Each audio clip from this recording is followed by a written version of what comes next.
Et donc, je vais évoquer avec vous, comme l'indique d'ailleurs le tableau, la laïcité française dans ses débats contemporains.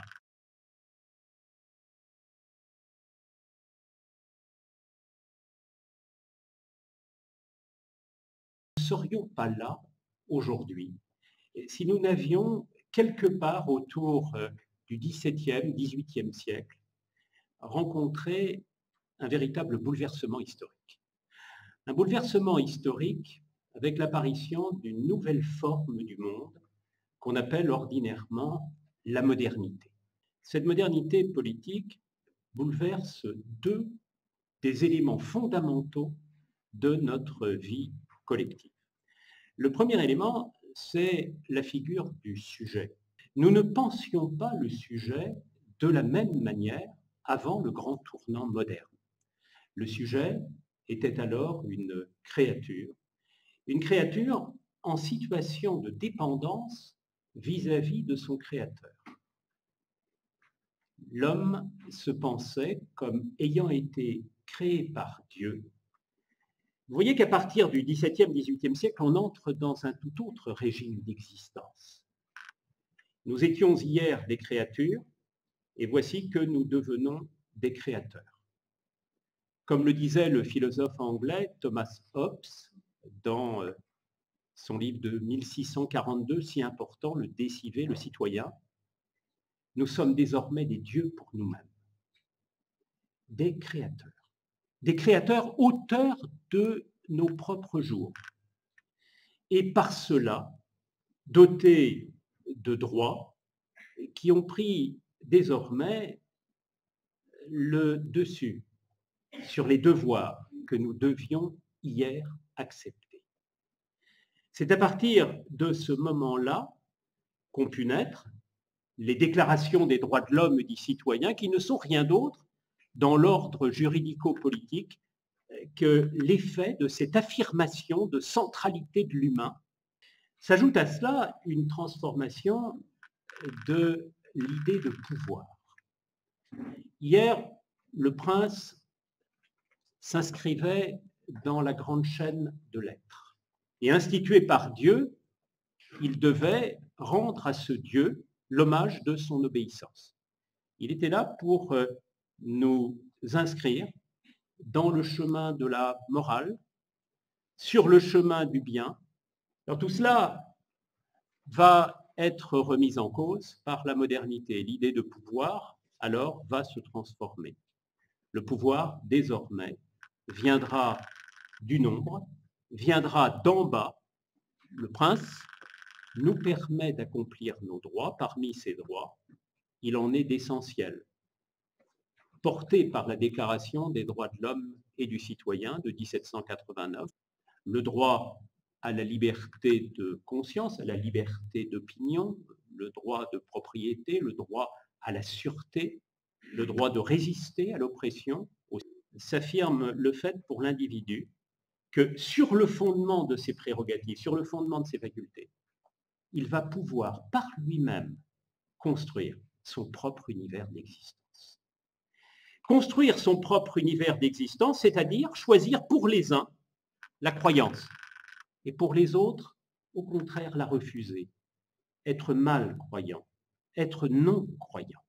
Nous étions hier dans l'univers de l'Ancien Régime, assignés à l'unité de foi. Nous voici désormais, grâce aux droits que la modernité nous accorde, nous voici désormais dans la situation de pouvoir être divisés de croyances.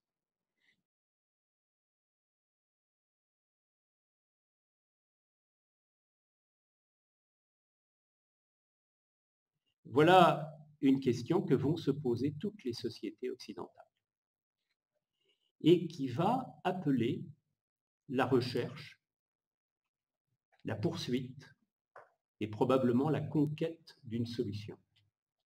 Cette solution, c'est ce dont nous allons parler aujourd'hui, c'est la solution laïque. Ayant dit cela, je n'ai pas encore défini cette solution laïque.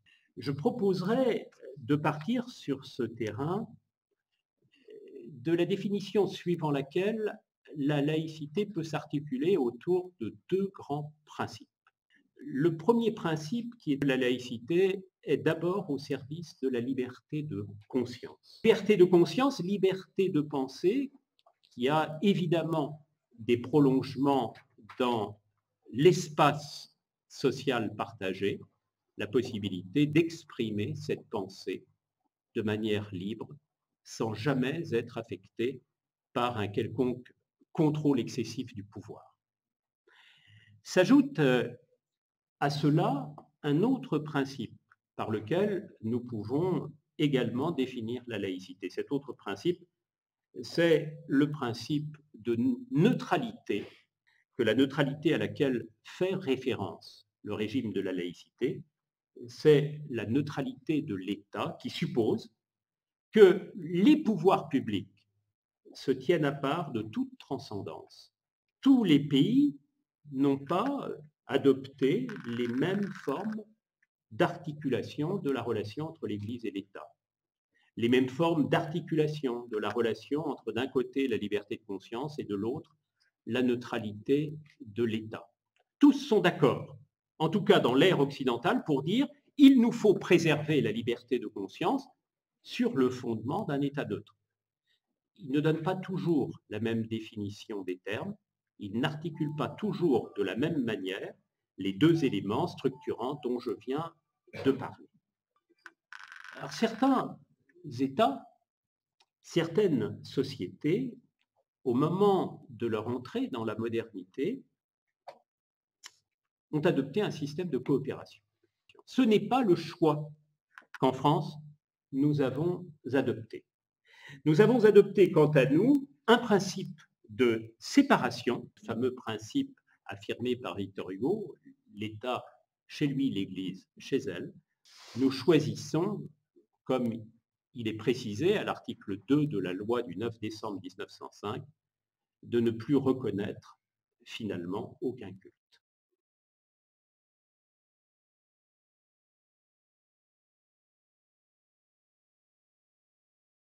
Ce modèle de laïcité s'est trouvé, à partir des années 1970-1980, confronté à une situation assez inédite. Certaines catégories de citoyens, associées parfois à ce qu'on appelle en sociologie des entrepreneurs de cause, des entrepreneurs d'identité, se sont employés à faire valoir leur identité religieuse jusque dans la sphère de l'État. Comment les pouvoirs publics ont-ils réagi face à cet afflux de demandes venues au nom de la revendication identitaire, venues remettre en cause le principe de séparation tout en maintenant la loi de 1905 au cœur même de son dispositif juridique? L'État s'est engagé dans une transformation assez décisive de son système de régulation des religieux.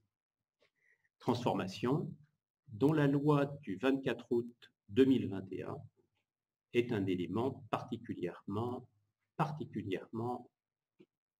important. L'État intervient, c'est en tout cas ce que j'essaierai de vous montrer, de manière de plus en plus nette dans une sphère religieuse qu'il avait tendance, depuis la fin du 19e et surtout depuis le début du 20e siècle, à laisser à sa propre latitude. Un ordre qui voit les sphères s'intriquer de plus en plus nettement, en reconnaissant davantage les revendications religieuses, puis de plus en plus, de la part de l'État aussi, en accentuant l'ordre de ses propres surveillances, ce qu'on appelle très souvent une laïcité de contrôle. Cette transformation est le fruit d'un contexte marqué par trois éléments essentiels. Le premier élément, c'est le déplacement, la transformation des enjeux sociaux dans la société contemporaine. Le second élément qui marque notre contexte contemporain, c'est une reconfiguration des discours intellectuels. C'est aussi un contexte lourd de recomposition des institutions ou des règles juridiques.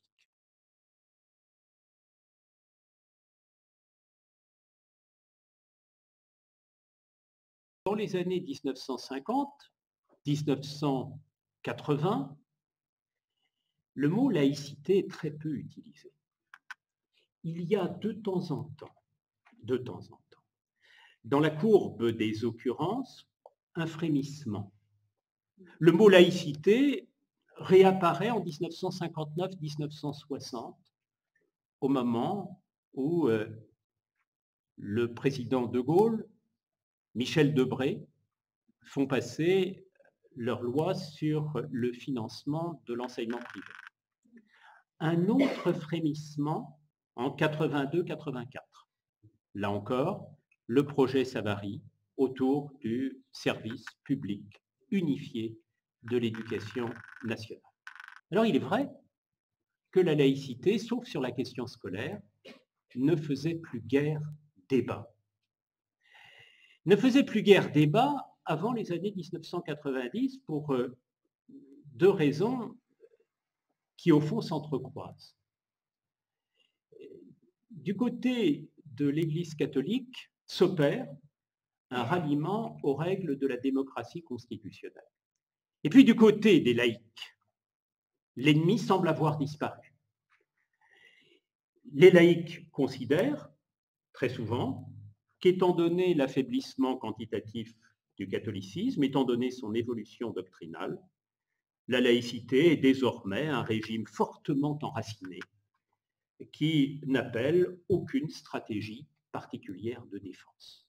Depuis les années 1990, la donne s'est profondément transformée. Si la question laïque est revenue, c'est aussi parce que la question religieuse a fait sa réapparition. Sur le terrain de la sociologie religieuse s'opposent très souvent aujourd'hui deux thèses majeures. Sécularisation ou désécularisation, qu'est-ce qui caractérise nos sociétés? Je ne vais pas choisir entre les deux thèses en vous disant que ce qui caractérise nos sociétés aujourd'hui, c'est le phénomène de la polarisation. Avec d'un côté une très forte tendance à la sécularisation, à cette disparition progressive de Dieu, de nos champs d'expérience et de nos horizons. Et on le voit bien à travers un certain nombre de chiffres. La France se situe désormais du côté de cette catégorie émergente dans la sociologie des religions qu'on appelle la société des non-religieux. Avec aujourd'hui, en France, 58% des Français qui se disent sans religion. Alors l'effet de cette désaffiliation est très clair. Il se traduit dans l'ordre du droit. Loi sur la contraception, l'avortement, la procréation médicalement assistée, le PACS, le mariage pour les personnes homosexuelles et demain, dans la législature qui vient, probablement le droit au suicide assisté. Tout un ordre qui était gagé sur la croyance dans une morale objective se trouve progressivement déconstruit à mesure que s'affirme la sécularisation de la société française. Mais on ne peut pas s'arrêter là. Il y a aussi, comme s'il s'agissait de résister à ce courant de sécularisation, dans notre pays, de vastes mouvements de désécularisation, qui cherchent à réaffirmer de manière plus vive qu'hier, de manière parfois plus incandescente qu'hier, les appartenances religieuses. Cela vaut dans tous les mondes religieux, dans le monde protestant avec les évangéliques, dans le monde juif avec les orthodoxes et les néo-orthodoxes, dans le monde catholique avec un catholicisme identitaire. Il faudrait ajouter à cela les réactivations musulmanes. Du côté des musulmans, et souvent des jeunes musulmans, il y a un respect plus affirmé d'un certain nombre de principes de vie. La prière, par exemple, le respect du ramadan, le respect des obligations alimentaires, le fait de fréquenter la mosquée le vendredi, surtout chez les jeunes de 18 à 34 ans, une sorte de sursaut, et ce qui est propre à inquiéter une partie de la population sécularisée. Comment comprendre l'imaginaire d'un citoyen religieux quand on est soi-même un citoyen séculier?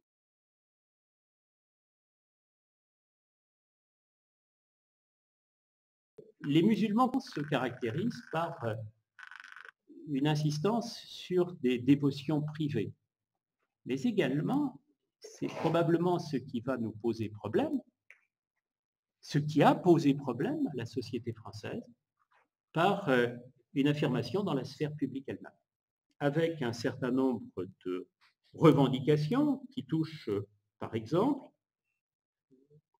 la nécessité affirmée d'obtenir des espaces, d'obtenir des subventions pour la construction des mosquées ou des écoles musulmanes, conquérir en tout cas le droit de participer aux cercles officiels de la réflexion politique, et puis jusqu'à l'attentat de 2015, des mobilisations se traduisant par un activisme judiciaire visant à obtenir dans le droit un délit ou un proto-délit de diffamation des religions. S'affirmer dans des espaces publics et en particulier dans l'espace de la rue, et puis aussi des violences qui se réclament du référent islamique, comme avec l'attentat des Tours Jumelles et puis plus tard avec les attentats de Charlie Hebdo, avec les attentats du Bataclan, avec le meurtre de Samuel Paty. Autant d'éléments qui, mis bout à bout, vont entraîner une réaction de la société française. Je crois que c'est autour de la laïcité que très vite le débat se structure. Pourquoi si vite en France? 3 raisons peuvent être mobilisées. La première raison est une raison historique qui tient au rapport que nous avons eu avec l'islam. Un rapport de très longue durée qui veut que notre espace s'est structuré pour définir son identité, très souvent dans un rapport de conflictualité avec les musulmans. Et trouver une nouvelle expression au moment de la colonisation, c'est probablement un passé qui ne passe pas, un passé à partir duquel nous envisageons notre propre rapport à la religion musulmane et à ses fidèles. Deuxième remarque, une raison culturelle. C'est la culture de la généralité, la culture de l'unité. Vous vous souvenez de la devise de la monarchie française, un roi, une loi, une foi, devise qui s'est prolongée à travers la République. D'une certaine manière, cette aspiration à l'unité est revenue aujourd'hui avec plus de force encore. Il faudrait, mais je ne le ferai pas ici, que je vous montre en quoi notre modernité a évolué. C'est une modernité aujourd'hui de l'incertitude, de la désintégration, qui favorise, par une sorte d'effet de réaction, le retour à des pensées unifiantes. Enfin, une raison idéologique. En France, une véritable force, une puissance des discours intellectuels et médiatiques pour pointer l'importance de la rupture communautariste. Tout cela se trouvant activé par un discours qui, à partir des années 1990, à l'extrême droite, se fixe précisément, non plus comme hier sur la dénonciation de l'immigré, mais de manière bien plus précise sur la dénonciation du musulman.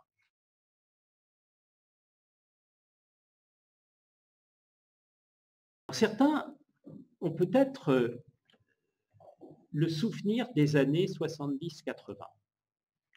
Dans ces années-là, le thème fondamental du discours politique, c'est le thème de l'égalité, en particulier de l'égalité sociale. À partir des années 1990, le thème de la diversité, pour les raisons que j'ai indiquées tout à l'heure, prend le pas sur le thème de l'égalité. La question de la diversité culturelle, qui apparaît désormais comme l'objet principal de préoccupation des intellectuels et de nos dirigeants. comme une interrogation sur la possibilité d'articuler l'universel et le particulier, la généralité et la singularité, l'égalité et la différence. Une controverse qui oppose, pour aller vite, deux grandes écoles. Une première école a voulu, sur un mode inclusif, faire droit à la diversité culturelle de notre société. Et puis vous avez une seconde école qui s'est empressée, au contraire, de défendre ce que j'appellerais ici un point de vue moniste, un point de vue unitéiste, se traduisant par une politique tendancielle d'invisibilisation de la différence. L'école pluraliste est très largement portée par la gauche. La nation se définit d'abord comme étant le foyer de la pluralité, le monde du métissage. Puis vous avez des associations parallèles, essentielles, centrales, qui vont alors aussi dans ce sens. Je pense ici à notre association, la Ligue de l'enseignement, qui, dans le fameux texte Laïcité 2000, estime qu'une société doit se fonder, je cite le texte, sur un vivre ensemble avec ses différences, suivant une éthique de la diversité, du débat et de la responsabilité intellectuelle. Juste après l'affaire de Creil, une théorisation de la part d'intellectuels qui vont tenter de donner un cadre conceptuel à cette vision ouverte du vivre ensemble. Alors il y a des sociologues comme Michel Vievorka qui, à partir de l'expérience canadienne, nous aident à penser la possibilité d'un multiculturalisme. Paul Ricoeur, on pourrait citer bien d'autres philosophes, qui va essayer de penser la notion d'identité. Et des historiens. Jean Bobéro produit une autre vision de la loi de 1905. Elle adapte à la société française ce principe de liberté de conscience qui vaut au fond dans toutes les sociétés occidentales. La laïcité, c'est d'abord l'institution d'une liberté publique. Des argumentaires que reprennent aujourd'hui, que développent toute une série d'intellectuels plus jeunes, souvent rassemblés d'ailleurs par l'organisme privé qui a succédé à l'organisme public de Jean-Louis Bianco, l'Observatoire de la laïcité, un organisme associatif privé qui s'appelle la Vigie de la laïcité. Leur idée est simple, il faut, dans la mesure du possible, accepter dans la société les diversités. Ils veulent absolument que le droit à la différence soit reconnu. Ils développent en somme leurs arguments sur trois terrains. Terrain anthropologique, un terrain juridique, et puis un terrain plus sociologique. La nécessité absolue de défendre le récit que chacun se donne de lui-même. La conquête des droits est un combat toujours recommencé. Nous pouvons y ajouter des droits culturels. Le fait de reconnaître l'identité à un individu qui la revendique, cela débouche sur un abaissement de son niveau de frustration et donc de créer du lien social. C'est très facile de le dire, c'est difficile d'imposer ce thème aujourd'hui. Leur position a changé. Dans un premier temps de son histoire, c'est une position très offensive. Vievorka, Bobéro, Ricoeur, qui les accompagne à distance, demandent davantage de droits. Ils disent il faut qu'on invente de nouvelles générations de liberté. Et le mot vigie de la laïcité est très clair sur ce terrain. C'est moins un discours de l'offensive, moins un discours proactif qu'un discours de la protection. Surtout qu'on ne nous enlève pas ce que nous avons conquis.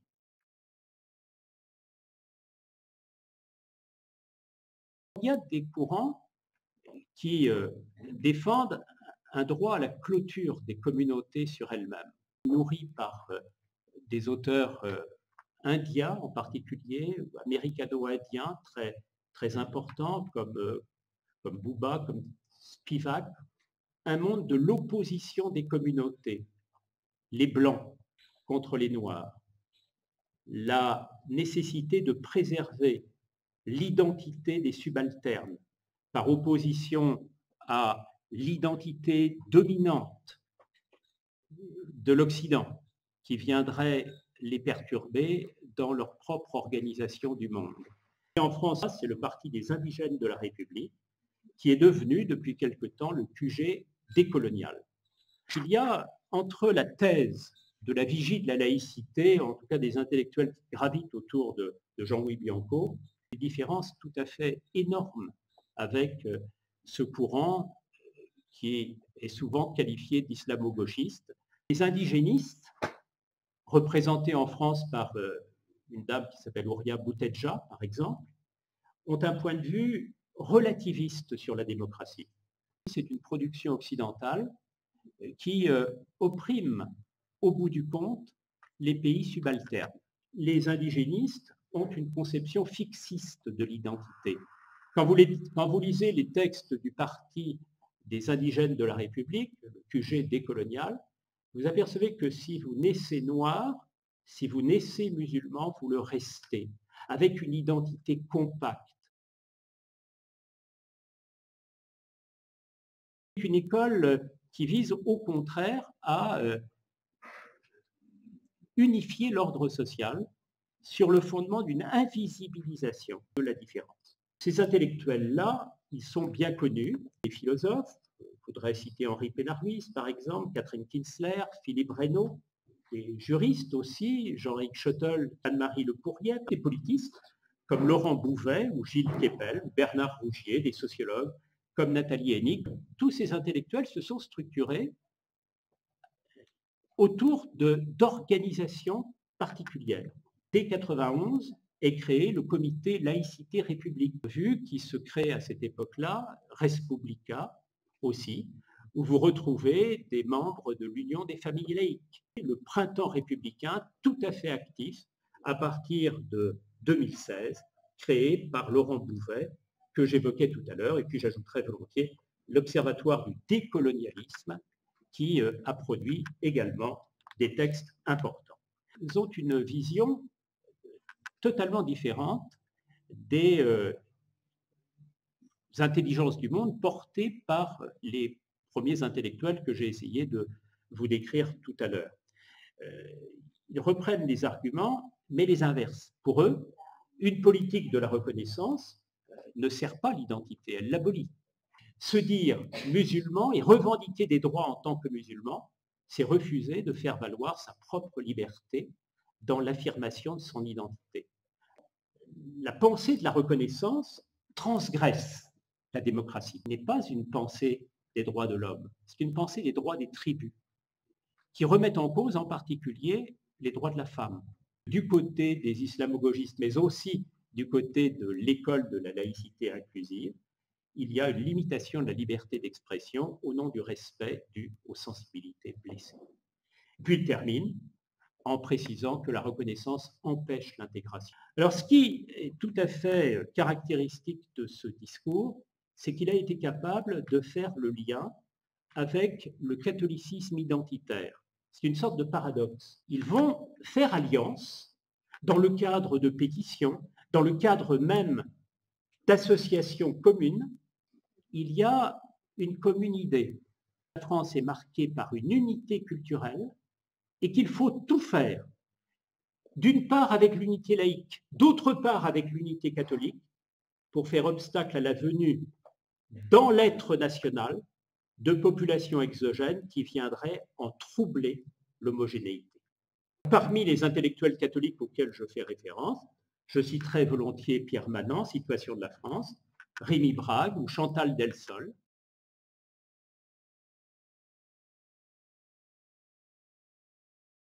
Le deuxième courant a eu le vent en poupe au cours de ces dernières décennies. L'opinion publique les a soutenus, la pression du Front National a joué un rôle aussi dans la production d'un discours de l'identité, et cela n'a pas été, me semble-t-il, sans effet sur les productions juridiques. Il faudrait ajouter un maillon manquant à cela. c'est que entre le discours des intellectuels et les productions juridiques, il y a la sphère partisane, la sphère des décideurs politiques. Il est tout à fait intéressant de ce point de vue d'étudier les discours de François Mitterrand, de Jacques Chirac, de Nicolas Sarkozy, de François Hollande, d'Emmanuel Macron. Si on pouvait faire une distinction très forte entre droite et gauche dans les années 1980, peu à peu, les modèles se rapprochent. Témoin de cette évolution, le fameux discours des Mureaux d'octobre 2020, qui est au principe de la récente loi sur le séparatisme, loi visant à conforter le respect des principes de la République, dont je vais, avant de vous quitter, vous dire un mot. Ce qui marque la société contemporaine, le droit, dans son actualité la plus récente, c'est qu'il y a une tendance de plus en plus forte à intriquer les sphères. Le privé devient de plus en plus public, le public devient de plus en plus privé. Dans le droit contemporain, des phénomènes de rémanence de la reconnaissance. Il y a des politiques de soutien matériel et parfois de soutien symbolique adressées aux forces religieuses. Avec cette idée que le religieux, s'il est correctement organisé, peut apparaître comme un facteur de pacification du social. Et on retrouve là une philosophie de type néo-gallicane ou néo-concordataire qu'on avait vu à l'œuvre d'une certaine manière au XIXe siècle.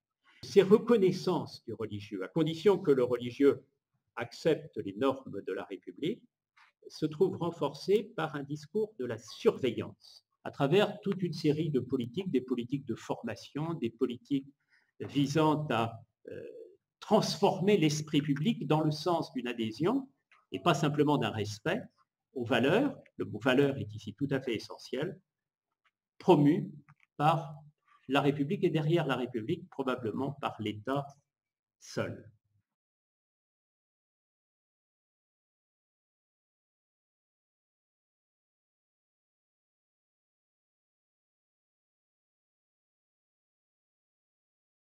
L'idée, c'est qu'on a transformé, me semble-t-il, à travers ce système de loi, l'ordre de la laïcité, en mettant en évidence des intrications de plus en plus étroites entre l'État qui surveille et l'Église qui est, ou les églises qui sont censées obéir. 2004, loi proscrivant le port des signes religieux dans les écoles publiques, signes religieux ostensibles. 2010, dissimulation du visage dans l'espace public.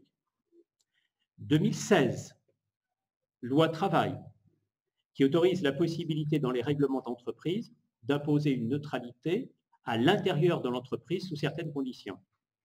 Et puis surtout, cette loi de plus de 90 pages, la loi du 24 août 2021 qui vient bouleverser toute une partie des lois héritées de la Troisième République. On assiste à une extension des restrictions de la liberté religieuse. On a assisté, à côté de cette restriction des libertés religieuses, à une redéfinition des espaces d'application de la règle de la neutralité. Ce sont les personnes privées elles-mêmes, j'évoquais à l'instant les entreprises privées qui gèrent les services publics également, qui sont astreints, possiblement, au respect de la règle de neutralité. On a assisté à une réévaluation des motifs de restriction de la liberté. Pendant toute une période de l'histoire du droit public en France, on a insisté sur l'ordre public comme étant défini par des critères matériels. La sécurité, la tranquillité, la salubrité. Et voici qu'aujourd'hui, et c'est le cas en particulier dans la loi du 24 août 2021, l'ordre public qui permet de limiter les libertés publiques et pour nous la liberté religieuse se définit par les exigences minimales de la vie en société. Ce qui caractérisait la société laïque ancienne, c'était le respect d'un certain nombre de principes de droit. Et qu'aujourd'hui, en particulier avec cette loi du 24 août 2021, produite par les transformations sociales que nous avons vues, produite aussi par le débat intellectuel que nous avons essayé de cerner, par les effets politiques de ce débat intellectuel, la laïcité aujourd'hui se fait bien davantage qu'un régime protecteur de principes juridiques, un principe protecteur, un principe qui promeut même un certain nombre de valeurs qu'on peut dire être des valeurs morales définies par l'État lui-même.